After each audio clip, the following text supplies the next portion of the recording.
Fecha teus olhos, mas abre o teu coração. Pai, nessa noite nós queremos invocar o teu reino.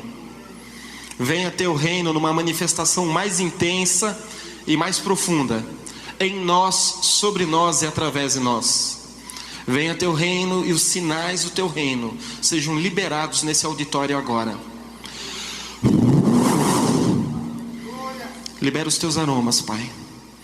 Nessa noite eu peço que os anjos ministradores de mirra sejam enviados a essa reunião. Respire fundo. Se você porventura começar a sentir um cheiro diferente, talvez você não saiba o que é mirra, talvez você nunca tenha ouvido falar sobre mirra, mas se mudar o aroma onde você está, levante a mão e comece a balançar o braço. Se você não sentiu o aroma, não significa que você não seja abençoado, não seja uma pessoa espiritual. Esse lado está fluindo com mais liberdade, aqui no centro uma certa resistência. Pai, ora agora pedindo que os céus e bronzes sejam rasgados e que a escada de Jacó seja estabelecida nesse local. Envia anjos tangedores, anjos ministradores, anjos que vão nos conduzir ao longo dessa mensagem a uma ativação de unção que vai romper 2008 nas nossas vidas. Pai, em nome de Jesus, eu peço agora que uma atmosfera de milagres comece a tomar conta de cada coração presente aqui nesse lugar. Venha teu reino e manifesta sinais do teu reino, em nome de Jesus, amém. Há alguém que não está conseguindo se concentrar na adoração? Durante esse período de adoração você teve dificuldade de se quebrantar, de entrar na presença de Deus.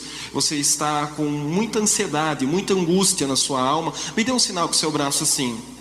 Mas tem mais pessoas. Pai, em nome do Senhor Jesus, essa paz que eu estou sentindo dentro de mim agora, eu compartilho com eles. Receba a paz do Senhor Jesus. Enche eles com paz agora. Nessa hora nós silenciamos a voz da nossa alma e trazemos a nossa mente cativa em obediência ao Senhor Jesus Cristo, desligando toda a fiação cósmica que se levanta na mente, no coronário, na pituitária, no frontal, toda estrutura de manipulação demoníaca que quer roubar a alegria de estar na tua presença, que quer roubar o tempo que não é nosso, o tempo que não é dos nossos problemas, mas o tempo que é exclusivamente teu. Nós agora desligamos esses portais do inferno, da mente, da alma, do coração, e trazemos a nossa mente cativa, submissa, sujeita ao controle do Espírito Santo, submissa e ligada diretamente ao trono da glória. Toda resistência que se levanta na casa, na empresa, na família, toda nuvem negra que se levanta no segundo céu, todo espírito imundo que foi ativado nesses últimos dias por ritual de magia, por sacrifícios humanos, sacrifícios de animais, por simpatias, por crendices, por práticas pagãs nesta cidade, contra o povo de Deus que mora nesta cidade, contra a igreja e o reino de Deus que cresce nessa cidade. Nós agora recolhemos essas mantras, recolhemos essas rezas, recolhemos esses exercícios de fé aos demônios e trazemos eles cativos, destruídos, cancelados, sem forças ao trono de Deus. Entregamos essas mantras, recolhemos esse sangue, essas oferendas de virada de ano, e entregamos aos pés do Senhor Jesus para que Ele destrua. Declaramos agora um tempo novo sobre a tua igreja na cidade de Brasília. Nós oramos trazendo à existência uma nova realidade de unidade entre os pastores nessa cidade. Nós oramos trazendo à existência uma nova dimensão de providência financeira. Uma cidade celeiro. Uma cidade celeiro. Estabelece Brasília como uma cidade celeiro. Uma cidade celeiro para a obra missionária. É a única coisa que eu estou ouvindo nesse instante. Uma cidade celeiro. Uma cidade celeiro. Libera, Senhor, os despojos de guerra. Toma a tua igreja e leva à sala das armas. Toma a tua igreja e leva ela aos despojos. Senhor, a tua palavra diz que no vale de Josafá o teu povo não precisou guerrear. O Senhor guerreou por eles, e o único trabalho que eles tiveram foi recolher os despojos. Uma cidade celeiro, onde o trabalho da tua igreja vai ser recolher os despojos, em nome de Jesus. Amém, amados? Por favor, sente-se. Essa noite eu não quero tomar muito tempo com apresentações, mas eu quero dizer para você que eu sou natural de Joinville, Santa Catarina. Tem algum barriga verde, algum catarinense aqui? Aí, ó. Sempre tem uns espalhados por aí. Deus abençoe. E é uma alegria para mim poder estar novamente em Brasília, novamente com o pastor JB Carvalho, toda a sua equipe, que já me receberam com muito carinho.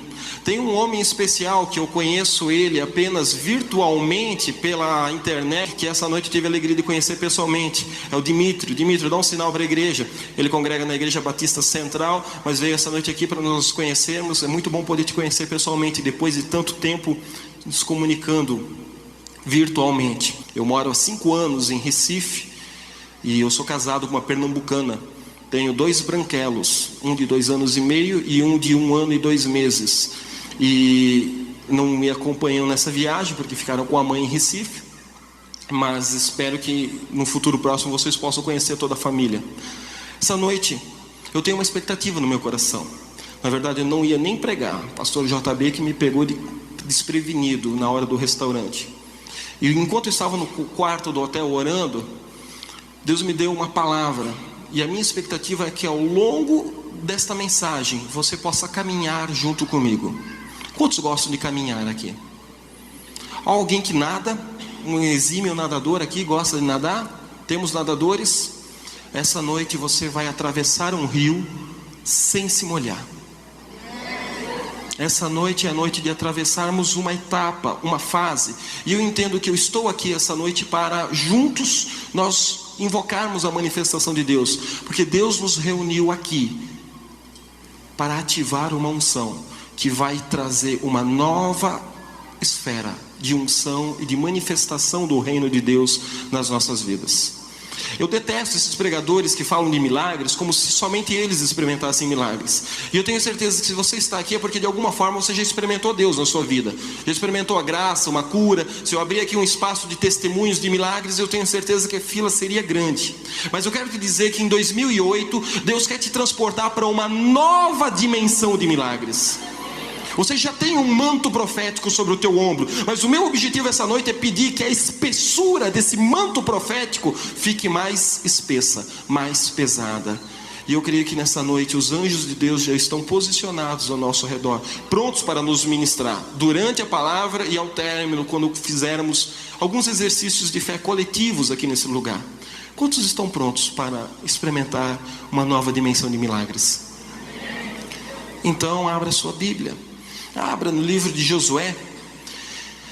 Josué, vamos começar pelo capítulo 3. Eu não quero ser muito expositivo e nem extensivo nos textos, mas vamos ler alguns textos alternados, alguns capítulos de Josué, e trazer à memória alguns princípios que podem nos estimular a fé nessa noite.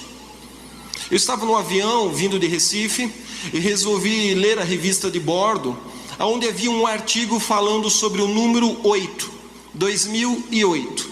E o articulista pegava o número 8 e falava então sobre o significado simbólico, mitológico e numerológico do 8.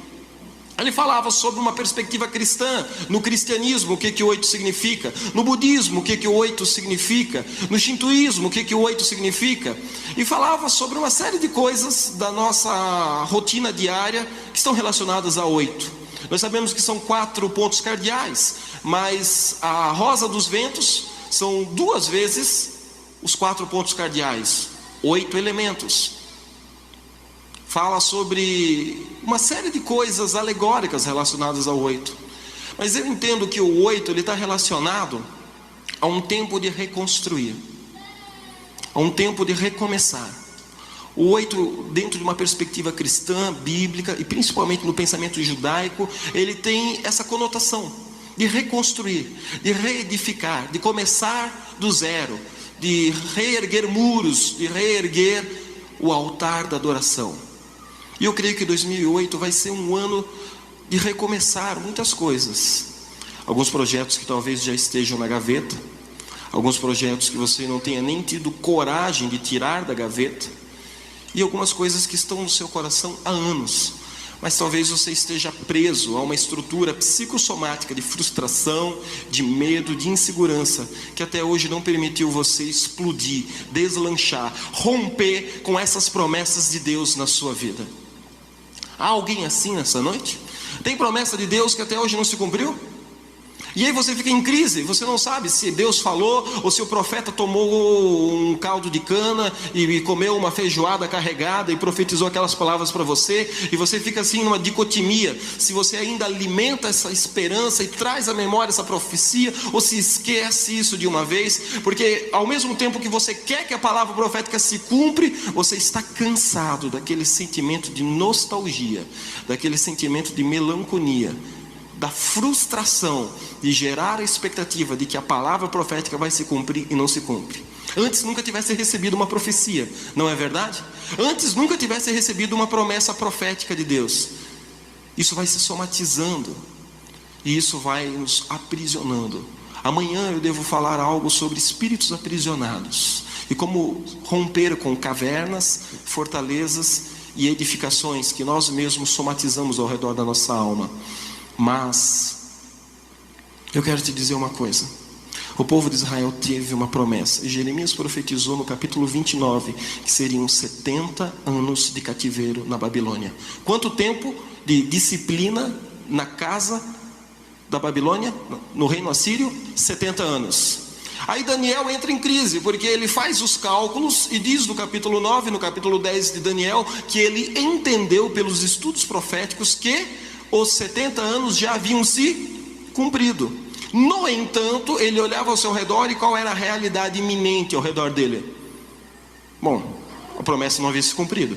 Ainda estavam cativos como escravos na Babilônia. Mas o tempo profetizado por Jeremias já havia se cumprido cronologicamente. Mas efetivamente no mundo espiritual algo retinha, algo impedia, pois não havia rompido a materialização dessa promessa e desse cumprimento profético.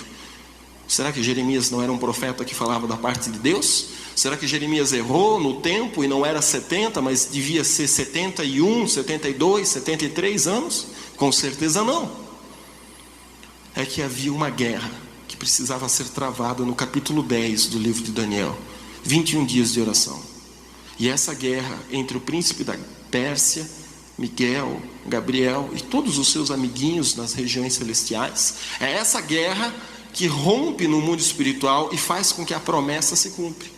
Então, depois desse desdobramento profético, algo é ativado sobre uma geração, sobre todo um povo que estava refém e escravo no cativeiro babilônico. E agora eles começam a viver a experiência do ano de 2008. Eles começam então a viver a plenitude dos símbolos profético, alegórico, mitológico do 8. Eles começam agora um tempo de reedificar, de reconstruir. Esdras vai liderar a reedificação do altar, do templo, e Neemias da cidade, a começar pelos muros de Jerusalém. Eu creio que existe uma ativação profética que vai fazer com que o tempo seja remido nas nossas vidas. Aquilo que você deixou de fazer nos últimos 30 anos da sua vida, porque a cocaína roubou de você, porque o álcool roubou de você, porque o divórcio, a briga, o adultério, o pecado, simplesmente a passividade, simplesmente o cristianismo secularizado roubou de você. Tudo isso pode ser remido, porque Deus pode remir o tempo na nossa vida, ativar uma unção e fazer com que possamos reconstruir em um tempo curto coisas assustadoras. Eu acho que esse é o propósito de estarmos reunidos aqui nessa noite. Eu estava analisando e pensando nesses últimos dias, eu e Deus conversando na praia enquanto caminhávamos, e eu disse uma coisa muito séria para Deus. Eu acho que eu tenho intimidade com Ele para dizer isso para Ele, mas eu disse: Deus, eu estou cansado dos milagres do deserto. Obrigado, Deus, pelos milagres do deserto, mas chega, cansou.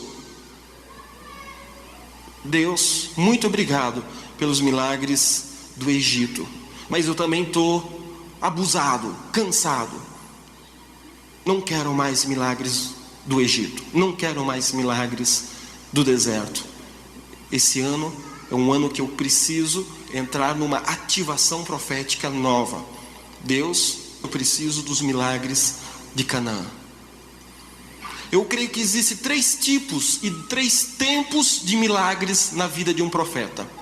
3 ondas de unção que vêm ao longo de uma caminhada de fé com Jesus. Jesus disse: eu sou o caminho, a verdade e a vida. Ninguém vem ao Pai a não ser por mim. Você está disposto a trilhar este caminho?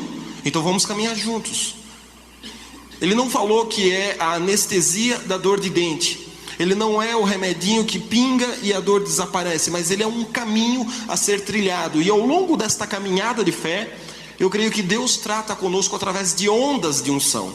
Ele primeiro traz uma onda de unção e ativa uma dimensão de milagres. Depois ele traz uma segunda onda de unção e uma terceira, uma quarta, uma quinta, uma 60ª, milionésima, sei lá quantas ondas de unção Deus tem reservado para as nossas vidas. Mas lendo a história de Israel, me veio à mente 3 ondas e 3 tempos e 3 dimensões de manifestação de Deus diferentes. Há um tempo em que Israel está cativa no Egito, e ali é uma dimensão de milagres, um tipo de sinal, um tipo de providência divina. Sabe, irmãos, por que Israel foi para o Egito? Jacó não estava com a sua família, seus 12 filhos, José e seus irmãozinhos, vivendo já praticamente na terra prometida, sim ou não? Mas veio uma fome, e Deus circunstancialmente, durante um período de 7 anos, permite que eles fossem deslocados ao Egito. E Deus usa de ironia muitas vezes com o reino das trevas. A palavra de Deus fala em Isaías 60 que ele usa o dinheiro do ímpio, e fala em outros textos também que os ímpios, eles acumulam dinheiro para prover na vida dos justos, dos servos fiéis a Deus. Então o império egípcio, ele acumula riquezas para prover na vida da nação de Israel o sustento.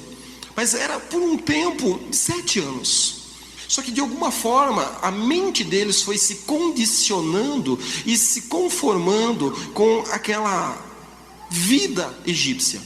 Eu acho que os shopping centers no Egito eram melhores do que os shopping centers. As avenidas, as ruas, a cidade, o glamour, o prestígio, de alguma forma os seduziu, porque não ficaram 7 anos, ficaram mais de 400. E agora o estado final disso é que estavam sendo açoitados. Aquele faraó morreu, José só tinha os ossos agora para serem transportados, e eles precisavam mesmo, era de um libertador. Diz o texto bíblico que o povo, debaixo da opressão egípcia, clama a Deus. Clamar é um exercício de fé. Diga para o seu lado: clame a Deus. Abre a boca e clama mesmo. Invoca, ora, chora, planta a bananeira, fala em línguas estranhas, que é um exercício de fé. E em resposta a esse exercício de fé, Deus ativa uma onda de unção. E como é que são os milagres que Deus faz na nossa vida enquanto nós estamos dentro do Egito? O que são milagres do Egito? Milagres do Egito são coisas estranhas, coisas que Deus faz, como por exemplo em Êxodo 4, ali Deus leva Moisés ao deserto e dá a ele algumas manifestações místicas, sobrenaturais. Um cajado que se transforma em serpente, uma serpente que se transforma em cajado, água que vira sangue. E agora a mão de Moisés, quando fica junto ao peito, com lepra, e no segundo movimento instantaneamente curada.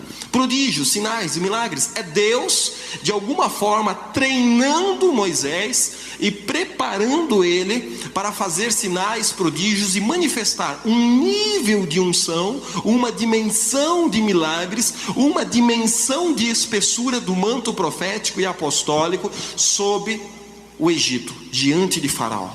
É o treinamento de Moisés. E é interessante porque Deus tem uma dupla dinâmica, né?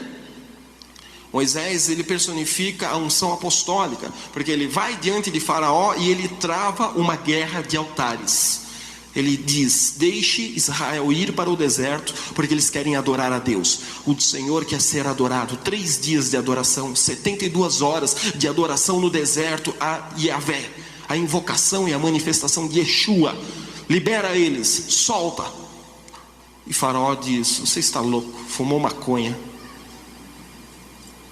Então uma guerra de altares é travada. Isso é unção apostólica. Deus está levantando uma dimensão e uma nova geração de líderes nesse país. Deus está levantando uma geração de líderes, de profetas e de apóstolos que vão chegar no sertão nordestino, vão chegar para prefeitos e vão dizer: prefeito, não inaugure essa estátua, não viabilize a construção deste poste ídolo, não faça isso, não faça aquilo, não faça aquele outro, porque se fizer, juízo de Deus vai se manifestar. 3 anos sem chuva, 3 anos com chuva. Manifestações físicas e metafísicas já estão acontecendo. Lugares onde estamos pregando e fazendo atos proféticos estão chovendo em épocas que não era para chover. E isso tem chamado a atenção de políticos, de famílias, de líderes, xerifes regionais que vêm conversar conosco para saber que coisa é essa. Porque os feiticeiros, as benzedeiras, há 100 anos estão lá repetindo as suas mantras para que chova. E quanto mais invocam a rainha dos céus, mais seca e miséria vem. Eu fui agora de Fortaleza a Quixeramobim, numa viagem profética, pregar para os pastores, uma cruzada na praça, no dia da Bíblia, dia 8, dia 9 de dezembro, e nos dias seguintes um treinamento para pastores da cidade de Quixeramobim, no sertão cearense. Nesse trajeto de carro, nós fomos demarcando um perímetro, porque ali é uma rota de romaria, você passa por Quixeramobim para chegar em Juazeiro. Fomos desativando uma rota de romaria. Ano que vem vamos fazer novamente esse percurso, mas agora vai ser caminhando e não de carro. Vai ser caminhando e carregando literalmente a Arca da Aliança, ou seja, levando a presença de Deus para dentro do sertão cearense. Pois Quixeramobim é a cidade bem no geocentro do estado, bem geograficamente no centro do sertão cearense. Eu contei 9 carcaças de boi, um deslocamento de 230 quilômetros. 9 carcaças de boi na beira do asfalto, em estado de putrefação. Você já assistiu aqueles filmes de faroeste? Igualzinho. Os filmes de faroeste, a personificação. O que é isso? É a palavra profética de Isaías, que os teus filhos reedificarão os lugares assolados e restaurarão as veredas antigas, e as cidades que estão destruídas, que estão abandonadas, tornarão a ser habitadas. Por isso nós temos hoje um problema nos grandes centros urbanos. Por isso que São Paulo está entupido, o Rio de Janeiro está entupido, Recife cheio de favelas, Salvador cheio de favelas, Fortaleza cheio de favelas, Santa Catarina, Florianópolis, o litoral rico, fértil, próspero, o oeste catarinense, índices de janela 1040. Por quê? Porque a igreja tem autoridade profética para reverter esse quadro e ela se omite. A igreja pode reverter e solucionar o problema dessa nação por decretos, por intercessão e por posicionamento profético. Existe um homem que acompanha Moisés nessa conversa com Faraó, chamado Arão. Ele personifica a unção profética. Porque o argumento de Moisés para Deus qual é? Não, Deus, eu não falo bem, permita que Arão me acompanhe, pois Arão é eloquente, ele fala bonito. Então Moisés é o apóstolo, Arão o profeta. A personificação de 2 unções que Deus está ativando em nossos dias de uma forma extraordinária. E quando eu falo ativação de unção, não significa em mudar o título no cartão de visita do líder. Isso já é uma necessidade de líderes com complexo de inferioridade. Isso estou falando de uma unção que está sendo restaurada e ativada para que esta igreja cumpra o seu destino e a sua identidade profética. 2008 vai ser o ano em que Deus vai nos levar a uma nova dimensão de unção profética e unção apostólica. Um novo número de profetas está sendo levantados. Um novo número de intercessores está sendo levantados. Profetas que vão começar com treinamentos simples, idênticos aos de Êxodo capítulo 4. E eu sou ainda mais extravagante, porque eu creio que dentro de poucos anos, 5 a 10 anos, vocês vão ficar sabendo de cidades no Brasil e no mundo, onde pregadores neuróticos estarão orando no culto de domingo à noite, e cajados de madeira estarão se transformando em serpente, e serpentes estarão se transformando em cajados de madeira. Eu creio que Deus está levantando esse nível de unção e de sinais, que são sinais do reino de Deus. Se eu disser para você que eu estive num culto e um pastor de Belém orou por uma pessoa e ela levitou 1,5 metro, 2 metros de altura do chão durante 1 minuto, 1 minuto e 30 segundos mais ou menos. Você acha que isso é de Deus ou do diabo?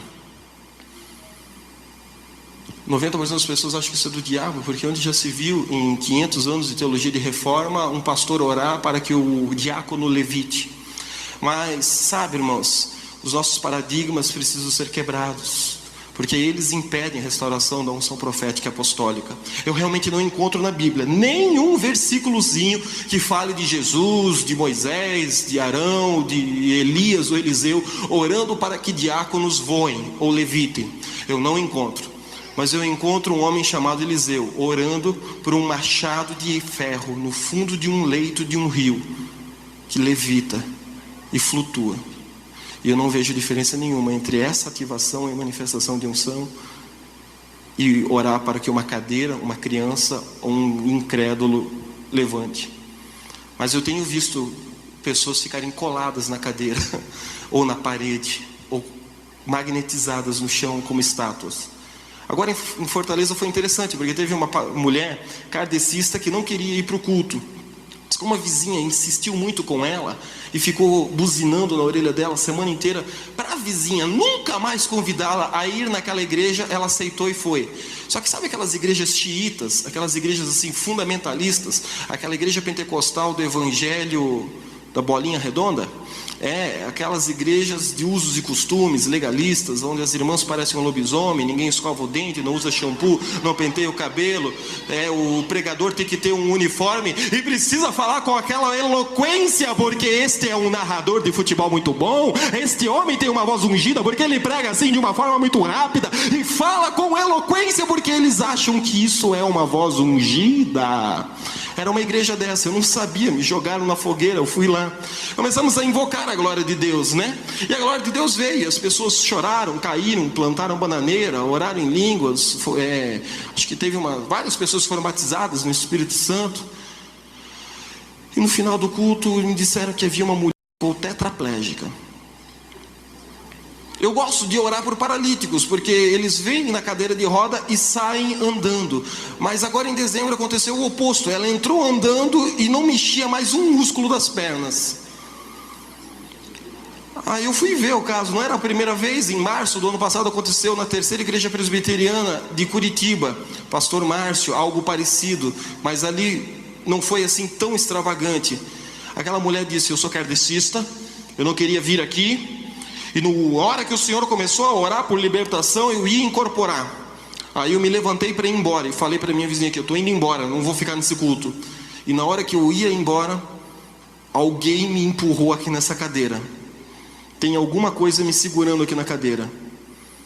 Eu não consigo mexer os músculos do pescoço para baixo. Aí eu disse: bom, então você já entendeu que Deus quer falar contigo, quer tratar contigo. Você não queria assistir o culto, Deus queria que você assistisse o culto, você está aí, magnetizado na cadeira.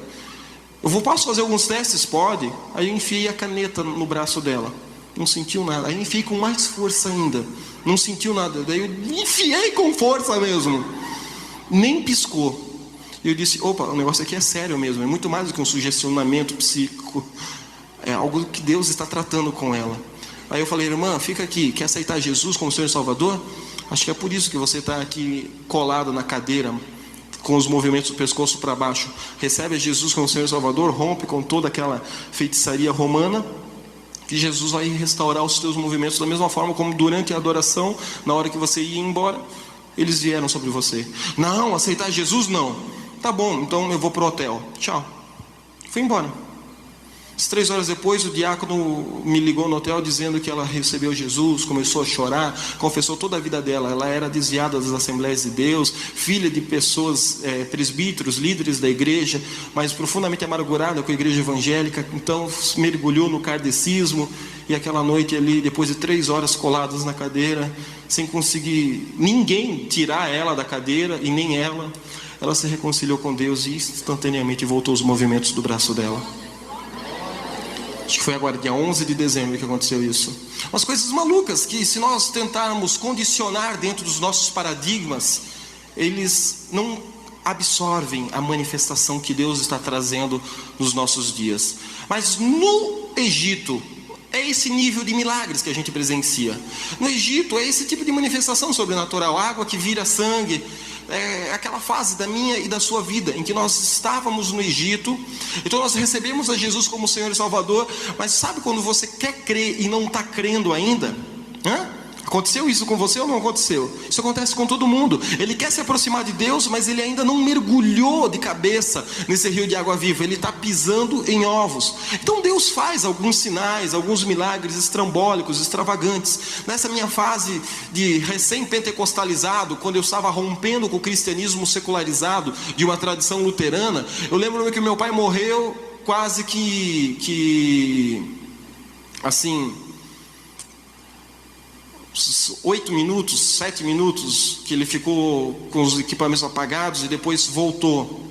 E o médico dizia que ele tinha um aneurisma gigante, que as probabilidades dele eram mínimas. E para ele não dizer que o defunto ia morrer, o médico então foi gentil com a família. Ele disse assim: tem 99% de chance de sair vivo, 1% de sair vivo, 99% de sair morto. Aí eu disse: tá, tudo bem, obrigado pela estatística, né? Ele na verdade queria dizer que era para preparar o caixão e procurar a documentação. Mas ali, recém-pentecostalizado, começando a orar em línguas estranhas, primeiras semanas que eu falava em línguas estranhas, dentro de um ônibus, em depressão, Deus manda uma profetisa profetizar na minha vida. Uma senhora de 1,60. O problema é que o cabelo dela devia ter uns 3 metros de comprimento, tudo enrolado assim, parecia Carmen Miranda, mas não tinha abacaxi não, era cabelo enrolado mesmo. A baixinha entrou num vestido comprido, tamanquinho, passou na catraca e olhou para mim. Na hora que aquela mulher olhou para mim, eu sabia que era a mulher de Deus. No meu espírito eu tive a testificação do Espírito Santo de Deus que o fogo ia cair ali naquele ônibus. Eu devia ter 17 anos de idade, né? Ela impõe a mão na minha cabeça e começa a profetizar. E ela marchou e deu espadada no demônio, e deu giradinha e sapateou, e eu só sabia chorar, porque uma nuvem de glória tomou conta daquele ônibus. Extraordinário, porque as pessoas que estavam assim, se acotovelando no fundo do ônibus, foram todas lá para frente, e agora eu fiquei com o ônibus todo para mim. Ninguém mais sentou do meu lado o restante da viagem. Ninguém mais ficou havia a porta do meio, a porta do fundo, ficaram todos lá congestionados junto ao motorista. E aquela mulher profetizou e orou e falou da minha vida, falou do meu pai, falou da enfermidade do meu pai, falou que Deus ia fazer um milagre, falou que Deus ia curar, falou que era para mim sossegar, falou que Ele tinha um chamado na minha vida, que eu seria um pastor que iria pastorear pastores. Falou que ia ser um profeta de nações, que eu não seria limitado a uma igreja local, mas que eu teria uma igreja local e que seria um centro de treinamento profético e apostólico. Numa época que ninguém falava em profecia e apostólico no Brasil. Eu só sabia chorar e limpar o catarro, porque foi uma nojeira. Aquela mulher termina de profetizar, puxa a campainha e desce. Nunca mais a vi na minha vida. Talvez eu só a encontre no céu. Mas esse tipo de experiência é a experiência do Egito. É o tipo de milagre do Egito. É o tipo de manifestação que Deus faz na nossa vida quando nós estamos começando a caminhar com Ele, para credibilizar, para confirmar. Meu pai sai vivo daquele aneurisma cerebral. A cura do meu pai, depois da cirurgia, 1 ano depois, com fisioterapia, ele estava dirigindo. Coisas assim que surpreendiam a nós, os fisioterapeutas, os médicos. Voltou a administrar a empresa. E eu então fui para o campo missionário, fui para os Índios Terenas e para São Paulo e depois para Recife. Coisas incríveis que Deus fez como milagres dessa nossa fase de Egito. Nós aceitamos a Jesus, mas a nossa vida ainda está enroscada numa série de coisas. Você recebeu a Jesus e foi uma experiência real. As pessoas questionam a tua experiência com Deus, porque você ainda fuma, você ainda bebe, você ainda come ketchup, maionese e frequenta o McDonald's, você é viciado em batata frita e você ainda não está totalmente liberto dessas coisas. Ainda existe um Exu Coca-Cola que persegue você. Você está numa fase de libertação, tem que ter paciência com você, tem que ter muito amor, muita graça. Mas é assim, nessa fase de crente Raimundo, nessa fase em que nós temos a promessa de Deus, mas ainda estamos morando aonde? No Egito. O CEP da nossa caixa postal ainda manda correspondência para onde? Para o Egito. Não somos do Egito, mas estamos no Egito. Não queremos ser do Egito, mas temos elementos da cultura egípcia que nós absorvemos na nossa vida. Então Deus precisa fazer algumas coisas sobrenaturais, como por exemplo, levitar um diácono para que você creia, ou colar você numa cadeira por umas 3 horas ininterruptas. 2005, num evento de 24 horas de oração, no Vale da Bênção, em Araçariguama, em São Paulo, veio um presidente de uma agência missionária do Chile. Dizem as pessoas que, sabe quando você sai orando pelas pessoas, você sai ministrando unção e as pessoas caem na unção e ficam chorando, ficam rindo, ficam dando gargalhadas. Você não fica ali vendo o que está acontecendo, você ativou aquela unção e vai orar pelo outro, né? Me disseram que aquele rapaz ficou 8 horas dando gargalhadas e orando em línguas. No dia seguinte eu fiquei curioso para conhecer ele, porque eu nunca fiquei mais do que 3 ou 4 horas neste êxtase do Espírito Santo de Deus. E o rapaz ficou 8 horas. Ele me contou toda a história da vida dele, em depressão, estava, apesar de ser líder de uma agência missionária no Chile, estava no Brasil para ser tratado, uma fase de restauração, e ali culminou com um processo que Deus já estava trabalhando na vida dele. Ai, quanta unção tem esse pastor! Eu seria ingênuo de pensar isso. Na verdade, só fui o privilegiado de participar de uma etapa final na vida daquele líder, de um processo de cura que Deus já estava fazendo nos meses que antecederam a vinda dele para o Brasil. Não sabia se casava, se comprava uma bicicleta, tinha que tomar decisões assim importantes na vida dele, lá no Chile. E de vez em quando a gente troca e-mails. Veja, uma experiência dessa, de 8 horas falando em línguas, plantando bananeira, jogaram ele no chuveiro, não parava, aí que falava mais alto, levaram ele para o quarto, e aí, para de chorar, cala a boca, isso aí é emocionalismo, aí que orava mais ainda, aí que dava gargalhada mais alta ainda, né? Já vi pastor já vi diácono das igrejas sorveterianas mandar parar de orar, mandar parar de falar em línguas. A hora que ele foi lá chutar a pessoa, ele começou a dar gargalhada, ele começou a rir. Já vi isso acontecer em igreja xiita. Foi lá, para, isso é emocionalismo. Aí ele começou, caiu no chão, começou a chorar, começou a se quebrantar. Umas coisas assim que Deus faz enquanto nós ainda estamos no Egito, amém? Mas tem uma outra dimensão de unção, que é quando você atravessa o Mar Vermelho. O Mar Vermelho, ele é uma fase, é uma etapa, ele é um momento muito importante na vida de Israel, na minha e na sua vida.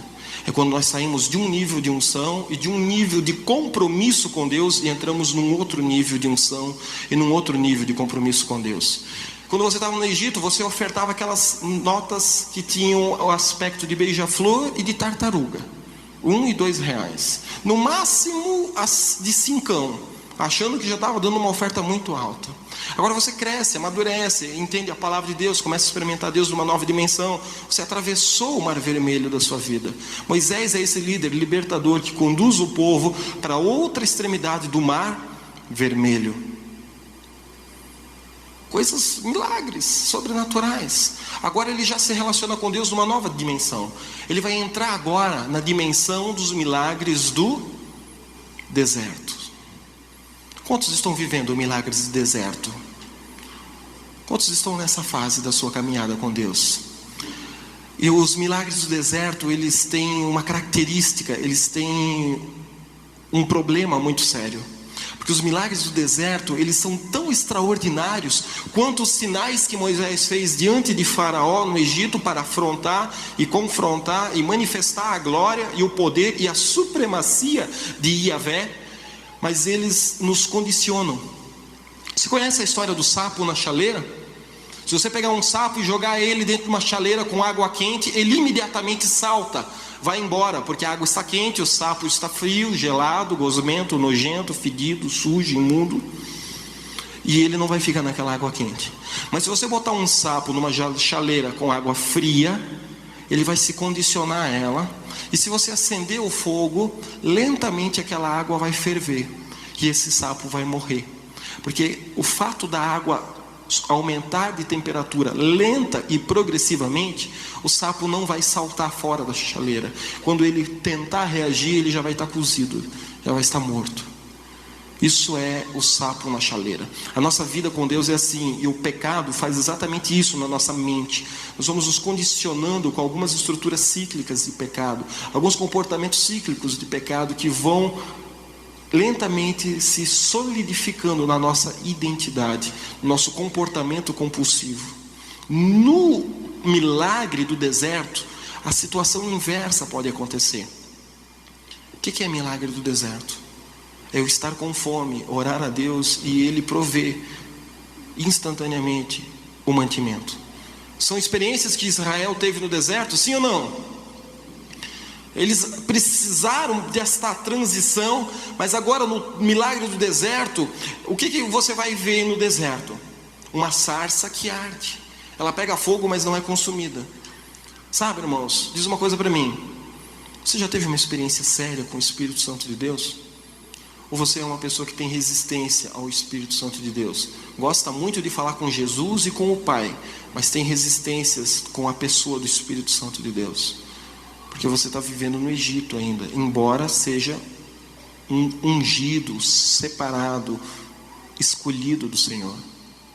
É a experiência com Deus que vai fazer a diferença. Ora, Abraão só fez o que fez porque ele teve uma experiência com Deus. Ouviu Deus falar em Ur dos Caldeus. Moisés só fez o que fez diante de Faraó porque primeiro viu a sarça arder.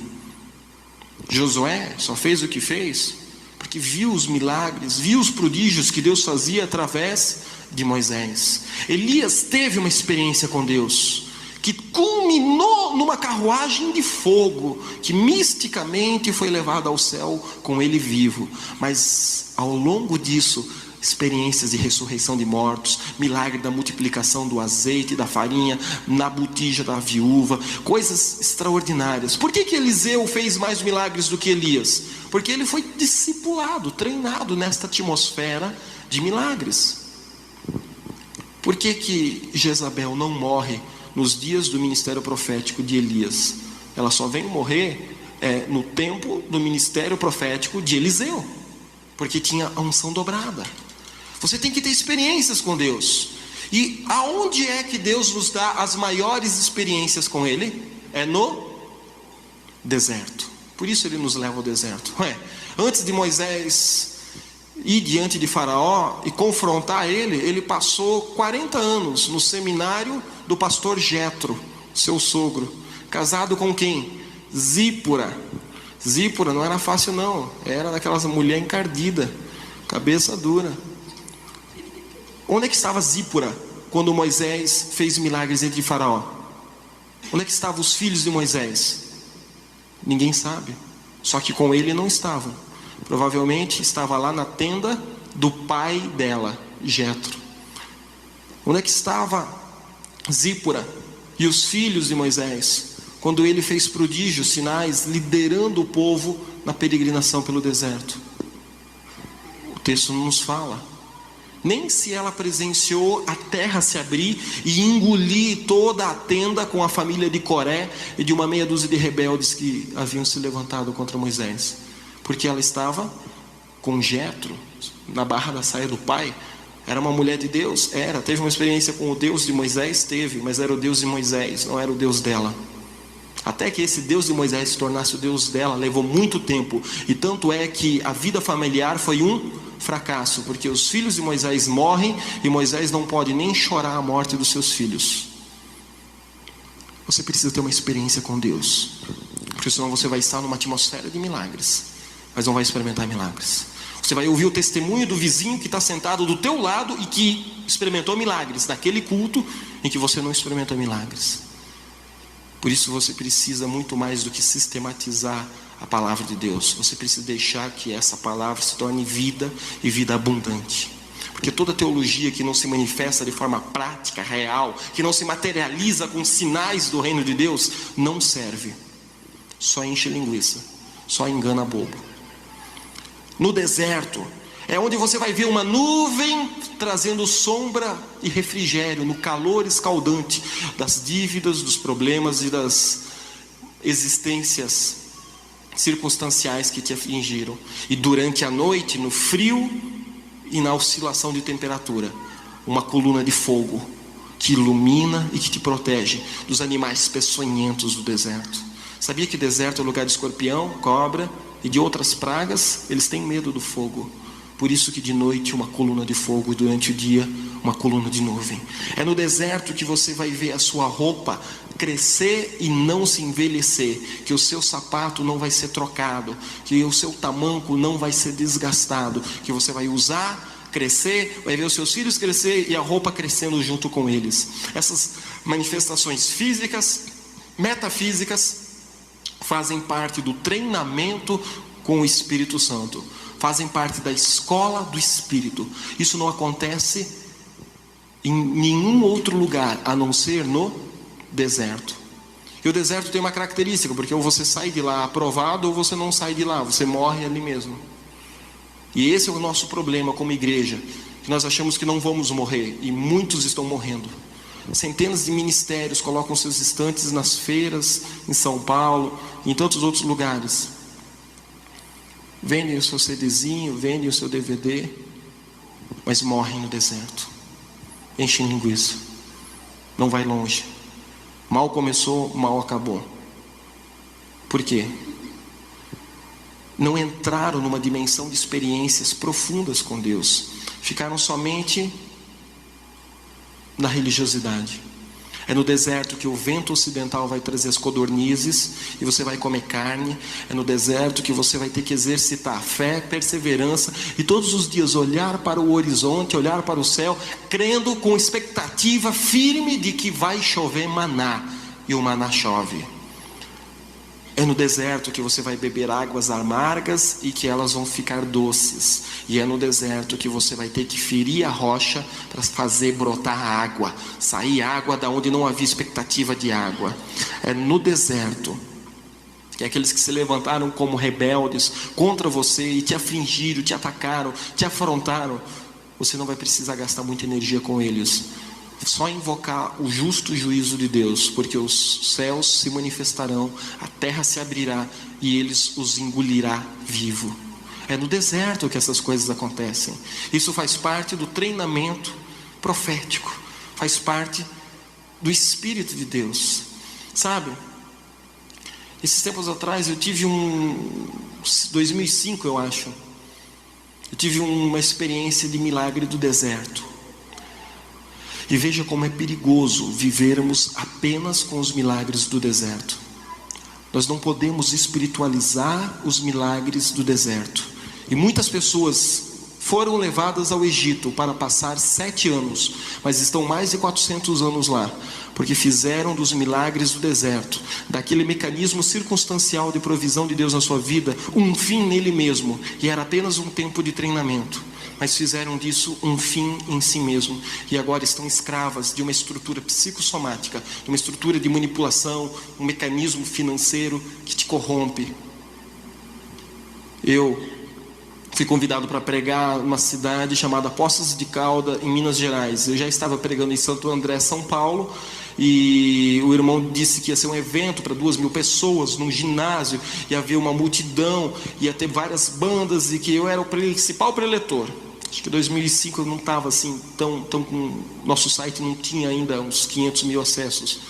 Tinha um número muito baixo de acessos, 100, 200 mil no máximo. E as pessoas divulgaram, e ele disse assim: venha para cá com um carro e traga uma equipe que está com você aí em Santo André, que eu vou suprir todas as despesas. E eu fui com o dinheiro de oferta que eu tinha de algumas igrejas que eu havia pregado anteriormente. E chegando em Poços de Caldas, eu percebi que o evento foi um fracasso. Foi horroroso. A pessoa divulgou mal, não sabia trabalhar com o evento, não tinha logística. O ginásio era gigantesco, a estrutura era gigantesca, o palco era caríssimo, o som que ele gastou era caríssimo, e eu percebi que ele estava vivendo uma guerra motivacional com os pastores da cidade. Os pastores da cidade haviam o rejeitado, e ele agora estava querendo se autoafirmar para os pastores da cidade que o evento dele iria dar certo. E com essa raiz motivacional errada, Deus não abençoou o evento, e eu estava agora refém de uma situação totalmente passiva, né? Mas financeiramente alta, cara, porque haviam passagens aéreas, haviam pessoas, haviam despesas, havia gasolina, havia translado, havia hotel, que até então eu havia absorvido alguma coisa dessa despesa, na expectativa de que no final do evento ele suprisse. E ele me pede desculpas e diz: Gelson, eu já estou com prejuízo do palco, prejuízo do ginásio, do aluguel das cadeiras, o que eu posso fazer por você? Eu disse: irmão, fica tranquilo, você já está com muito prejuízo, Deus te abençoe. Ministramos ele, chorou, se quebrantou, confrontamos ele nessa guerra de vaidade com os pastores, pegamos o carro e voltamos de Poços de Caldas para Santo André. Mas nós tínhamos a convicção de que não havia dinheiro suficiente para o combustível. Então eu disse: bom, ou Deus vai suprir e vai prover, ou nós vamos passar vergonha, porque Deus conhece a motivação do meu coração e dos meninos que estavam comigo.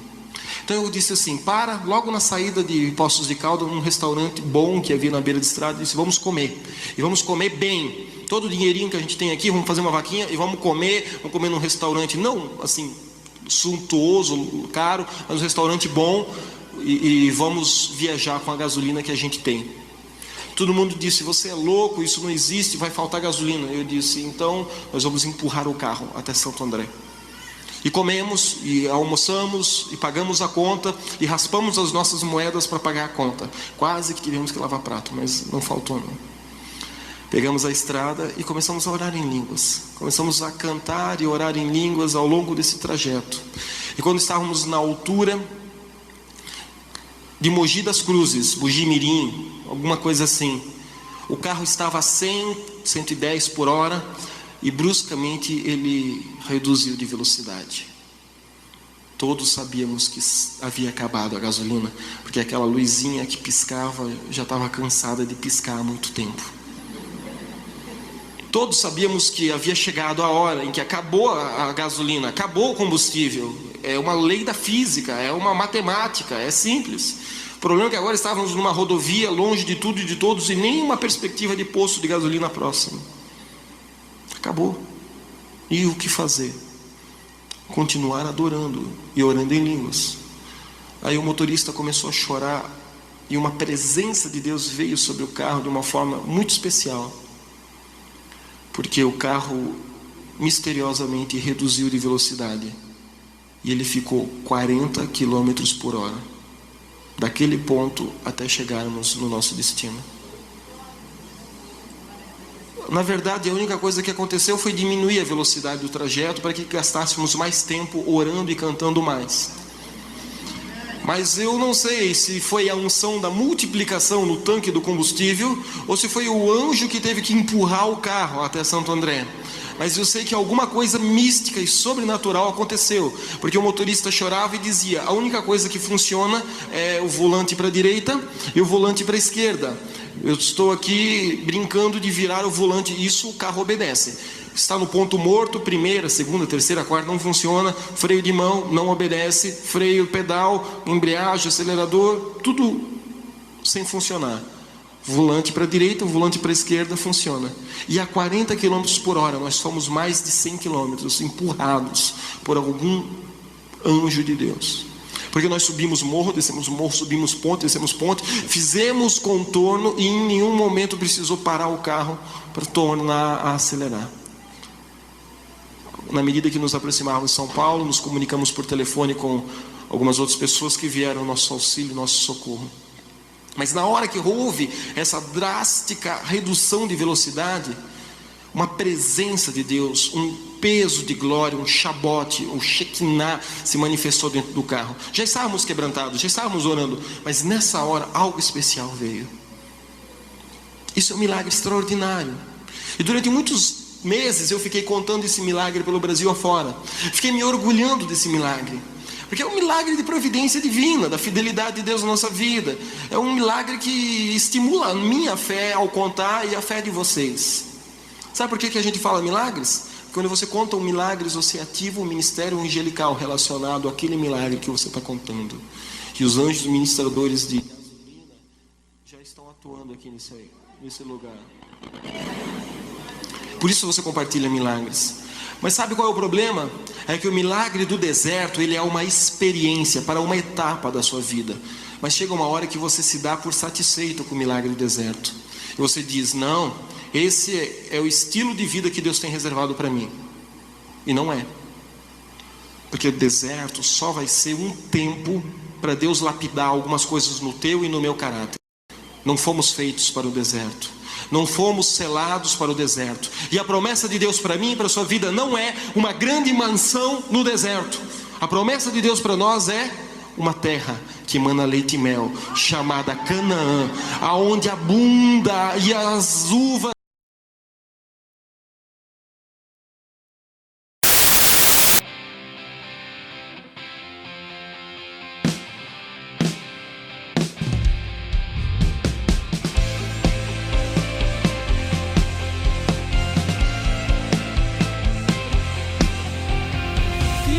Surgindo em glória e alegria, preparam e aplanam o vivo caminho. Com seu louvor criam um novo dia, o dia do reino de Deus. Gritem com fé, os muros se racham, alegrem-se em vê-los cair.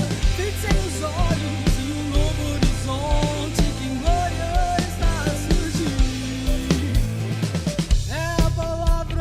Santos profetas que ungida liberta os filhos do Senhor. E sobre os montes tocando as trombetas conclamam o povo um louvor. Gritem com fé, os muros se racham, alegrem-se em vê-los cair. Fixem os olhos em um novo horizonte que glória está a surgir. Vivam agora por fé nessa era que vem trazer paz, alegria e amor. Com expectativa aguardem a chegada da glória que vem do Senhor. Gritem com fé e os muros se racham, alegrem-se em vê-los cair. Fixem os olhos em um novo horizonte que glória está a surgir.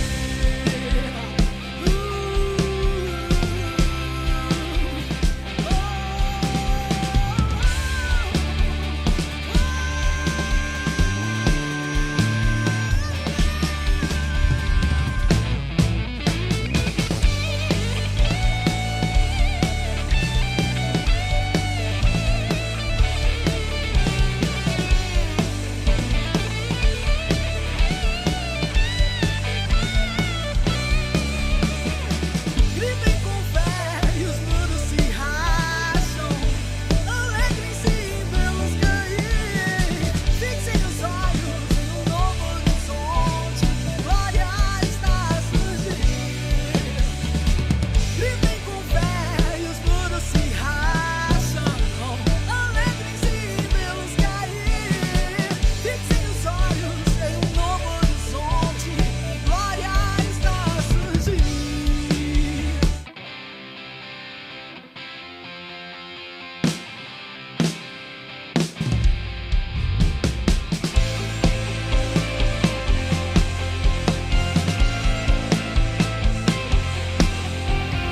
Filhos surgindo